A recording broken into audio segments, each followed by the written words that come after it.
With the popularity of Tony Boo videos on YouTube, the sport of observed trials motorcycling has had its highest profile in America since the 1970s. While two-strokes are the engine design favored by the true believers and Beta's World Factory riders, four-stroke trials bikes have quite a bit of appeal for motorcyclists looking to cross-train, and the 2016 Beta Evo 300 Factory 4T is among the most attractive bikes of the genre. Annually, Beta releases late-year factory versions of its trials bikes, often giving customers a glimpse into the next year, as well as tapping into the Beta accessory catalog to upgrade the bike functionally and visually. Anodized bits, plus carbon fiber pieces. The star of the Beta Evo 300 Factory 4T is its muscular engine. Drastically over-square, yet tuned for torque and geared down for trials, the 300 Factory can take a rider virtually anywhere a motorcycle can go. For those who think a 297cc motor might be too small, keep in mind that the entire motorcycle weighs just 153 pounds. Some's liquids, the tank hold just 3 quarts of high test. Beta upped the performance of the Factory by fitting it with a high-end titanium exhaust that adds power and a more serious sound. The bike is still relatively quiet, particularly at the low revs the bike typically runs at.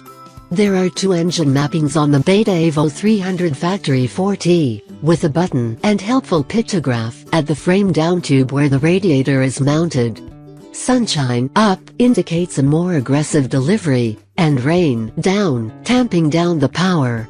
Even though the use of a Mikuni carburetor, rather than fuel injection, limits how much the motor can change, no one will fail to notice the difference between the 2 settings. Sunshine revs up much faster than the rain mode, and you feel it right off idle. Trail riders and explorers will be big fans of the Sunshine Power mode. It gives the bike a bit of an enduro feel, and allows you to ride faster trails at a good clip. The suspension is soft, so that has to be kept in mind when riding fast, rough trails, but the motor is more than willing to make some time. Riders unfamiliar with trials bikes will find the Ergonomics alien, but the Beta Evo 300 Factory 4T is a standard layout, with wide, flat bend bars and a standing-only position due to the lack of seat. A saddle is an option from Beta. Thanks to the lightweight of the 300, riders typically quickly adapt to the layout of a trials bike and can take off down a trail immediately.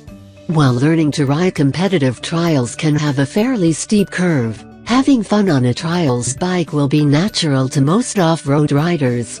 Aiding in the ease of use are the outstanding high-end Michelin Light front and X-Lite Trials tires. They are lightweight and sticky beyond belief when aired down to trials specs, about 5 psi in the rear and 6 psi up front, per Michelin. Trails that might be completely inaccessible on your enduro bike, such as California's Sledgehammer Trail and Utah's 5 Miles of Hell, becomes a motorcycle playground on the Beta Evo 300 Factory 4T. Sure, you'll have to dab here and there, but negotiating extreme trails on a trials bike is incalculably easier than on an enduro bike, even for those new to trials bikes. The Beta's 4-stroke engine is a great platform for this kind of riding, as it focuses on finding traction in absolutely all conditions.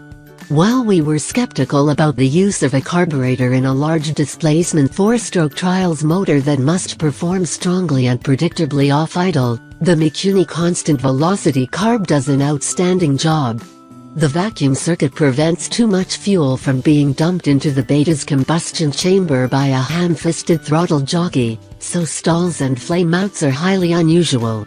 The Mikuni CV Carb is not as good a fuel delivery system as the Honda Montesacota 300RR's fuel injection, but the carbureted Beta Evo 300 Factory 4T does cost $1,400 less.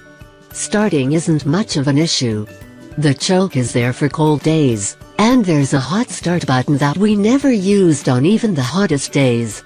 Just get the motor into the compression stroke and give the Kickstarter a stab while in neutral. More often than not it is a one-kick exercise.